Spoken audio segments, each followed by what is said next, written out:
Halo semuanya, nama gue Polarin. Kali ini kita akan membahas anime Tensura episode ke-36. Setelah lama saya menghilang, sekarang saya akhirnya bisa membuat pembahasan mengenai Tensura lagi. Dan pas banget juga lagi di adegan dimana Shirimuru sudah berhasil membinasakan semua orang pasukan musuh sampai atas-atasannya yang sudah menyerang kerajaan Tempest. Dan Shirimuru yang sudah berhasil menjadi Raja Iblis sejati. Apalagi di sini dia sudah mensummon iblis yang diberi nama Diablo oleh Rimuru ya. Dan itu cukup wow sekali untuk gue meskipun sudah baca manganya sekalipun. Masih wow men. Wow.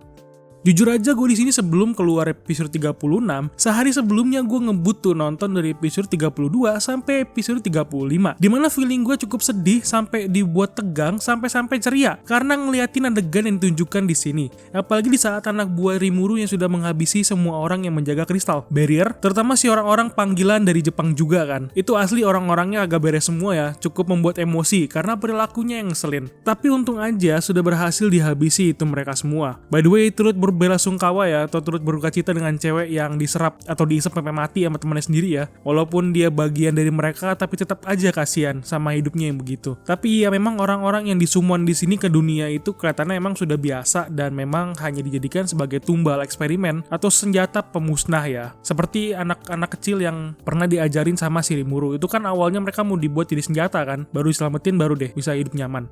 Well, semua cerita isekai sih ujung-ujungnya begitu kalau menceritakan mengenai banyak hero summoning. Jadi kalau buat gue sih sudah tidak asing lagi ya. Nah, sebelum masuk ke pembahasan episode 36, gue masih mau ngasih pendapat mengenai episode 35 dan episode sebelumnya yang akan jadi satu. Karena episode sebelumnya yang cukup luar biasa sih menurut gue. Tapi dari segi animasi yang mereka buat di sini, di saat-saat mereka sedang membuat proses Rimuru yang mulai menyerang pasukan musuh yang memang tujuannya untuk dijadikan tumbal, jujur aja gue dari awal season 1 sudah merasakan dan menduga-duga bahwa animasi Tensura ini tidak akan ada yang adegan yang berat. Karena meskipun melihat dari animasi yang sangat ceria dan heartwarming, dan ketika ada adegan dark pun mungkin studionya akan merubah sedikit atau dibengkok-bengkokin sedikit agar tidak terlalu berat untuk para penonton. Tapi kenyataannya tidak begitu ya kelihatannya. Malahan di sini kita bisa melihat sebuah adegan yang cukup berat atau kasar ya, pada saat Shirimuru sudah mengeluarkan skill yang berupa bola air kecil dan menembakkan ke arah musuh. Apalagi yang paling menonjol itu adalah ketika animasi penjelasan skill Shirimuru. Itu parah keren banget sih. Baru kali ini doang nih gue suka sama si Petapa Agung. Soalnya dari season sebelumnya kalau Petapa Agung ini lagi ngejelasin skillnya kan kayak kurang menarik gitu. Tapi beda di sini. Malahan animasi si Petapa Agung lagi ngejelasin skillnya itu keren parah. Animasi yang tengkorak sampai kata-kata itu dari serem sampai ke estetik gitu rasanya gitu ya. Asli emang keren banget sih. Apalagi di sini kita bisa melihat sebuah proses cerita yang ceria di season 1 dan tiba-tiba menjadi agak dark di awal-awal cerita season 2 yang cukup membuat ceritanya semakin hype. Apalagi di sini sebuah kenyataan di mana si Rimuru yang memang berpikiran naif pun bisa menjadi orang yang sadis karena sudah dipojokkan di dalam ceritanya. Makanya di sini akhirnya cerita sudah mulai berjalan menuju proses cerita baru di mana si Rimuru sudah menjadi Raja Iblis sejati dan mendapatkan bawahan baru. Iblis lagi kan bawahannya. Keren gak tuh? Dan kalau dari informasi yang gue dapatkan, memang iblis yang dipanggil sama si Rimuru ini diperkirakan awalnya sebagai Greater Demon. Namun, dia berhasil berevolusi setelah diberi nama oleh Rimuru dan menjadi Demon Peer. Itu kalau nama bahasa Inggrisnya, seperti yang kita lihat di episode 36. Tapi gue masih kurang ngerti kenapa dipanggil dengan jenis iblis Demon Peer. Gak ada bahasa yang lebih enak gitu ya. Mungkin dari teman-teman yang lebih ngerti bisa ngasih tahu bahasa Indonesia yang jelas itu seperti apa. Karena ini artinya kalau diterjemahin rekan iblis Demon Peer ini. Kan aneh jadinya.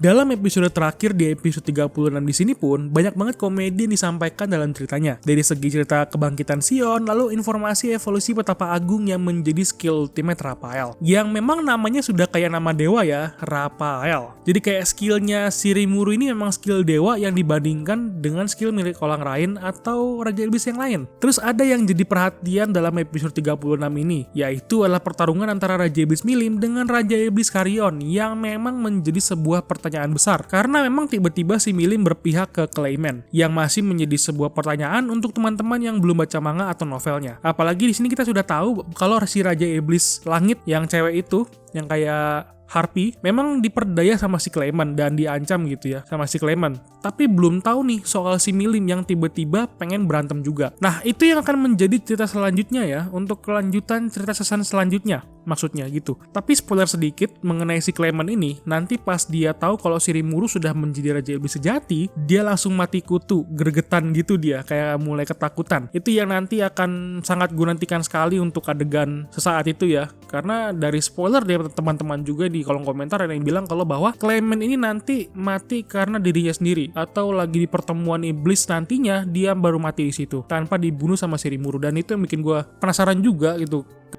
Nah, masuk ke ending malahan dapat ending yang ngegantung ya kita. Cukup ngeselin sih, karena pas banget si Diablo yang sudah dikasih nama, terus baru deh kehadiran si naga badai Veldora yang sudah berhasil keluar dan dibebaskan dari kurungannya. Abis itu lagu ending keluar, beneran deh ngeselin banget itu. Tapi ya, disinilah sebenarnya cerita akan semakin seru karena kedatangan dari si Veldora ini, awal-awal cerita dia bebas, masih belum begitu berpengaruh dia ini. Karena dia baru lepas juga akan mendapatkan tubuh baru. Jadi masih beradaptasi dengan keadaan di luar. Dan cuman sebagai karakter kuat yang berpengaruh aja untuk di awal-awal cerita nanti di season baru. Tapi nantinya dia ini kan memang sudah akan berpengaruh sekali untuk kerajaan Tempest. Dikarenakan keberadaan dia ini akan menjadi makhluk paling ditakuti sama seluruh kerajaan manusia kan. Sesuai yang dibilang sama Petapa Agung Raphael. Makanya akan sangat dinantikan sekali untuk kelanjutan ceritanya yang akan semakin seru setelah ini.